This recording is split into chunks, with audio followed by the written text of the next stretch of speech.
오늘 큐티 본문은 마가복음 8장 31절에서 38절입니다. 우리는 그 주일 말씀에 마태복음 27장을 통해서 십자가에 못 박히신 왕의 사랑이란 제목으로 말씀을 살펴보았습니다. 오늘 본문은 그 십자가에 못 박히신 예수님의 그 사랑을 미리 예언한 이사야 선지자의 글 가운데 고난받는 종의 모습을 잘 보여주고 있습니다. 사실 우리가 53장만 읽었지만 이 고난받는 종은 53장 앞에 3절 더 올라가 보면 52장 13절부터 시작됩니다. 그래서 3절씩 총 시에 보면 연이 있잖아요. 연. 그죠? 3절씩 이렇게 해서 총 5연으로 볼 수 있습니다. 우리가 읽은 본문 53장 1절에 보면 이렇게 시작합니다. 우리가 전한 것을 누가 믿었느냐? 여호와의 팔이 누구에게 나타났느냐? 이렇게 말씀합니다. 여호와의 팔, 내 손이 짧으냐? 모세가 어떻게 이 사람들 다 먹여요? 할 때 내 손이 짧으냐? 이렇게 말씀하시잖아요. 여호와의 팔, 능력의 팔, 여호와의 능력을 나타내는 말이잖아요. 여호와의 능력이 누구에게 나타났냐 하고 질문하면서 53장을 시작합니다. 그러면서 2절에 이렇게 말하죠. 그는 주 앞에서 자라나기를 연한 순 같고 마른 땅에서 나온 뿌리 같아서 고운 모양도 없고 풍채도 없은즉 우리가 보기에 흠모할 만한 아름다운 것이 없도다. 그는이라고 하면서 53장에 보면 우리가 읽을 때 보니까 4절에도 그렇고 그는, 5절에도 그가, 7절에도 그가 계속 나오잖아요. 그렇죠? 기독교는 여러 말로 표현할 수 있겠지만 그가 누구냐에 대한 질문의 답이죠. 그렇잖아요. 우리는 이 문제를 어떻게 해결했으면 좋겠어요? 이거 왜 이런 일이 생겼어요? 막 이런 고민들이 많은데 기독교는 뭐를 우리에게 답으로 제시하냐면 그가 누구냐? 그가 어떤 일을 했느냐? 그러잖아요. 그래서 우리 신약 성경에 보면 그 이디오피아 내시가, 그죠? 환관 내시가 그 예루살렘에 왔다가 그 절기를 지키고 돌아가는데 이사야서 53장을 보고 있었잖아요. 그죠? 그런데 빌립이 오자 물어보잖아요. 다른 질문이 아니에요. 그 질문이 뭐예요? 이 그가 누굽니까? 라고 물어보잖아요. 그러니까 성경을 읽으면 우리가 궁금해야 될 것은 그가 누굽니까? 그가 어떤 사람입니까? 그가 내 인생과 어떤 관련이 있습니까? 이게 우리의 질문인 거죠. 그래서 53편은 계속해서 그에 대해서 설명하고 있다는 것입니다. 근데 그에 대해서 설명하기를 고운 모양도 없고 풍채도 없고 우리가 보기에 흠모할 만한 아름다운 것이 전혀 없는 그런 사람이었다라고 말하고 있습니다. 우리 자매님들 많이 계신데 아름다운 것이 전혀 없대요. 그러니까 외모로는 볼품이 없다는 거예요. 우리 외모에 돈 많이 쓰잖아요. 그렇잖아요. 우리의 흠을 가리기 위해서 그렇잖아요. 파운데이션도 하고 이렇게 하잖아요. 그런 거 필요 없다는 거 아닙니다. 근데 우리가 흠모하는 그분은 흠모할 만한 아름다운 것이 전혀 없는 그런 사람이었다라고 제 말이 아니라 성경이 그렇게 말하고 있다는 것입니다. 우리의 그러니까 미의 기준과 다른 거죠. 그렇잖아요. 우리 계속해서 우리 전도사님도 그렇고 강단에서 계속 여호와의 예수님의 아름다움을 봤으면 좋겠다 이렇게 하잖아요. 그죠? 그런데 여기에는 분명히 우리가 보기에 흠모할 만한 아름다운 것이 없도다라고 말하고 있다는 거예요. 외모로 보기에는 아름다운 것이 전혀 없다는 거예요. 그의 학벌이나 그의 지식이나 배경이나 외모나 키나 눈이나 코나 아마 우리가 그를 봤다면 빌라도가 예수님을 딱 봤을 때에 이게 예수야? 이렇게 생겼어? 키가 이만해? 외모로는 도대체 내세울 것이 전혀 없다는 것입니다. 그래서 그는 멸시를 받았고 사람들에게 버림을 받았고 간고를 많이 겪었습니다. 여기서 간고를 많이 겪었다라는 말은 그는 슬픔의 사람이었다는 거예요. 슬픔의 사람. 제가 지난주 설교에 그런 말씀 하셨잖아요.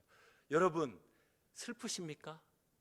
슬픔의 사람 예수님을 바라보세요. 이런 말씀 드렸잖아요. 예수님은 슬픔의 사람으로 이 땅에 오셨어요. 성경의 말씀이에요. 예수님이 겪으신 슬픔, 그죠? 우리에게 아까 찬양에서 했지만 우리 기쁨 되시네. 그가 우리의 슬픔을 담당하심으로 우리에게 기쁨을 주시는 거죠. 그죠? 이렇게 질고를 아는 자였습니다. 우리처럼 인생에서 오는 모든 질고를 아시는 분이었습니다. 자녀 양육 너무 힘들잖아요. 그렇죠? 직장 생활 너무 쉽지 않잖아요. 전도하는 거 너무 어렵잖아요. 그것만 있습니까? 재정적인 문제, 집 문제, 관계 문제, 부부 문제, 질병 문제, 인생에서 겪는 또 갑자기 무슨 이유인지도 모르는데 마음이 우울해지고 그냥 만사가 귀찮아지고 이런 모든 질고를 예수님은 우리가 겪는 모든 질고를 아시는 분이었다는 것입니다. 이것은 우리에게 무엇을 말합니까? 그는 우리가 겪고 있는 모든 고난의 일상을 사셨다는 거예요.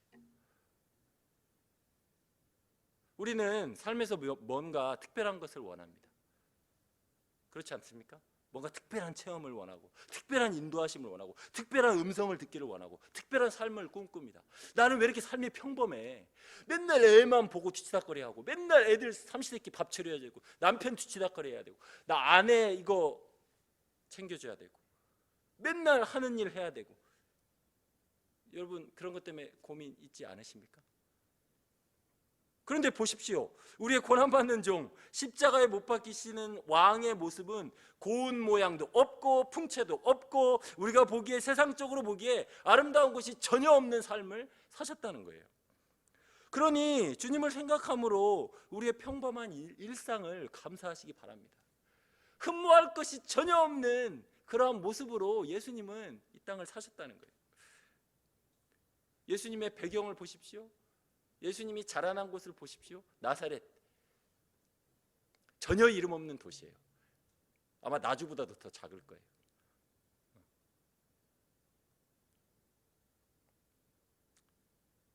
주님께서는 놀랍게도 이러한 평범한 일상을 통해서 우리를 변화시켜 가십니다. 예수님 닮아가는 일을 해가고 계신다는 거예요. 삶에서 오는 여러 가지 슬픔과 질고와 아픔 가운데 우리를 예수님 닮아가도록 변화시켜 가신다는 것입니다. 그러니 우리의 일상이 감사한 거죠. 우리는 빨리 이러한 슬픔과 문제가 우리 삶 가운데서 없어져 버리기를 바라지만 주님은 도리어 그것들을 통해서 우리를 변화시켜 가십니다. 일상의 슬픔과 어려움 가운데 더욱 말씀을 의지하고, 여러분들 왜 이 새벽부터 나와가지고 이 교회당에 집에서 그냥 좀 따뜻한 방에서 누워 계시지 이렇게 나와가지고 이렇게 말씀 듣고 기도하려고 애를 쓰십니까? 그런 거 아닙니까? 우리의 일상의 슬픔과 어려움 가운데 주님의 은혜를 구하고, 주님 도와주세요, 주님 오늘도 은혜를 베풀어 주세요 하고 주님께 기도하며 그 말씀을 적용하려고, 주님을 더욱 닮아가려고 애를 쓰는 것 아닙니까? 그러니 우리에게 주시는 일상, 우리에게 주시는 슬픔, 우리에게 주시는 문제, 그것과 씨름하면서 주님을 생각함으로 그 일상을 감사로 받으시기 바랍니다. 그 가운데 우리를 주님 닮아가는 모습으로 변화시켜 주실 줄 믿습니다. 두 번째로 나누고 싶은 부분은 주님께서 우리와 주님의 자리를 바꾸셨다는 거예요. 그 내용을 살펴보겠습니다. 4절에 이렇게 말합니다. 그는 실로 우리의 질고를 지고 우리의 슬픔을 당하셨거늘 우리가 생각하기를 그는 징벌을 받아 하나님께 맞으며 고난을 당한다 하였노라. 우리의 질고를 지셨습니다. 5절에도 그의 찔림은 누구의 허물? 우리의 허물 때문이요. 그의 상함은 누구의 죄악? 우리의 죄악 때문이라. 그가 징계를 받음으로 우리는 평안을 누리고 그가 채찍에 맞음으로 우리는 나음을 받았도다. 우리가 받을 허물을 어떻게? 우리의 허물 때문에 그가 찔림을 받았어요. 자리를 바꾸신 거죠. 마치 야곱이 자기의 두 아들 므낫세와 에브라임, 장자와 차자, 장자에게는 2배의 재산을 줘야 되잖아요. 그죠? 장자가 축복받는 자리잖아요. 근데 어떻게 해요? 야곱이 죽을 때에 요셉의 아들들에게 손을 엇바꿔서 축복하잖아요. 손을 엇바꿔서 축복하잖아요. 그렇죠? 예수님의 우리의 맏형 예수님이 받을 모든 축복을 우리에게 주시고 우리가 받을 모든 저주는 누구에게? 예수님께 다 쏟으시는 거죠. 이게 하나님의 놀라운 교환인 거죠. 그죠? 우리는 다 양 같아서 6절에도 그릇 행하여 각기 제 길로 갔거늘 여호와께서는 우리 모두의 죄악을 누구에게? 예수님께 담당시키셨도다. 7절에도 이렇게 말합니다. 하반절에 그는 마치 도수장으로 끌려가는 어린 양과 털 깎는 자 앞에서 잠잠한 양같이 그의 입을 열지 아니하셨도다. 입을 닫으셨대요. 왜 예수님이 입을 닫으셨습니까? 예수님은 할 말이 많잖아요. 나 잘못한 거 없어요. 내가 뭐 잘못했어? 나는 배고픈 자들을 먹였고 눈먼 자들을 눈뜨게 했고 죽은 자를 살렸고 아픈 자들을 불쌍히 여겼는데 내가 뭐 잘못했어? 이렇게 말할 수 있는데 예수님이 입을 열지 아니하셨다는 거예요. 부당한 재판에 입을 열지 아니하셨다는 거예요. 왜 그렇습니까? 예수님이 우리와 자신을 동일시 하셨기 때문입니다. 마치 자신이 마땅히 받아야 할 죄인인 것처럼 입을 다무신 거예요. 자기가 죄인인 것처럼. 그렇잖아요. 왜? 그는 우리의 머리시오, 우리와 한 몸이시오, 우리의 맏형이시오, 우리의 신랑이시오, 우리의 아버지이시니까 우리를 대신하여 우리의 죄를 담당하셨다는 것입니다. 10절에 계속해서 이렇게 말합니다. 여호와께서 그에게 상함을 받게 하시기를 원하사 질고를 당하셨은즉 그의 영혼을 속건 제물로 그의 자신을 속건 제물로 드리기에 이르면 그가 씨를 보게 되며 그의 손으로 여호와께서 기뻐하신 뜻을 성취하리로다. 여호와께서 그가 상함을 기뻐하셨습니다. 그의 모습이 알아볼 수 없을 정도로 상하였습니다. 그렇지만 그가 죄인의 자리에서 우리 대신 형벌 받는 것을 기뻐하셨다라고 말합니다. 그의 뜻을 성취하신다고 말합니다. 그의 뜻의 성취는 무엇입니까? 자신을 속건제물로 드리기에 이르면 그가 씨를 보게 되리라. 즉 하나님의 백성 우리를 구원하시는 하나님의 뜻을 성취하신다는 것입니다.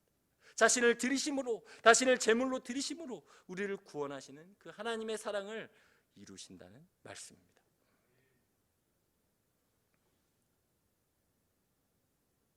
11절에도 이렇게 말하죠. 자기 지식으로 하반절에 많은 사람을 의롭게 하며 그들의 죄악을 친히 담당하시리로다. 계속해서 반복해서 말합니다. 12절 마지막에도 하반절에 이는 그가 자기 영혼을 버려 사망에 이르게 하며 범죄자 중 하나로 헤아림을 받았습니다. 그는 많은 사람의 죄를 담당하며 범죄자들을 위하여 기도하였느니라. 그는 우리와 자리를 맞바꾸셨습니다. 우리가 하나님의 자리를 차지했는데 내 인생의 주인은 나야 라고 우리가 하나님의 자리를 차지했는데 그는 우리가 받을 영원한 지옥 형벌의 죄인의 자리를 친히 차지하셨습니다. 우리와 하나님의 자리를 맞교환하신 거죠. 이러한 방식으로 하나님께서 우리를 구원하셨다는 것입니다. 이것이 기독교의 구원의 진리입니다. 하나님께서 우리 자리를 대신해 주신 은혜, 대체해 주신 은혜, 이것이 하나님의 사랑입니다. 결론입니다. 그러니 이제 이 사랑을 아는 우리들이 어떠한 삶을 살아야 하겠습니까? 우리도 예수님처럼 우리를 기꺼이 내어주는 삶을 살아야 하지 않겠습니까? 자신을 내어주심으로 우리를 구원하신 그 예수님의 사랑을 안다면 우리도 기꺼이 예수님처럼 예수님을 닮아가는 것이 우리의 인생의 목표라면 우리도 기꺼이 우리의 시간과 돈과 재능과 지식과 우리가 가진 모든 것을 기꺼이 가난한 자들과 우리의 아이들과 자녀들과 도움이 필요한 이웃들에게 내어주는 것이 마땅하지 아니하겠습니까? 이것이 예수님을 닮아가는 삶 아니겠습니까? 오늘도 주님께서 우리 모두에게 예수님을 닮아가는 그 그러한 은혜를 주시기를 주님의 이름으로 축원합니다. 기도하겠습니다. 하나님 아버지, 감사합니다. 예수님께서 우리가 받을 형벌의 자리를 마치 마땅히 받아야 할 죄인의 모습으로 그 모든 형벌을 다 받으셨습니다. 알아볼 수 없을 정도로 맞으시고 찢기시고 고난을 당하셨지만 죽기까지 참으심으로 우리를 구원하셨습니다. 그 은혜에 감사와 찬양을 드립니다. 오늘도 주님께서 그렇게 저희를 사랑하시는 그 사랑 안에서 저희가 주님 닮아가는 삶을 살기를 원합니다. 저희에게 은혜를 베풀어 주시옵소서. 오늘도 주님께서 자기 자신을 다 내어주시며 우리를 구원하신 그 사랑처럼 우리도 우리의 시간과 우리의 물질과 우리의 재능과 우리의 삶을 주님께 내어드리며 이웃에게 내어드리며 주님 닮아가는 삶을 살아가도록 저희를 인도하여 주시옵소서.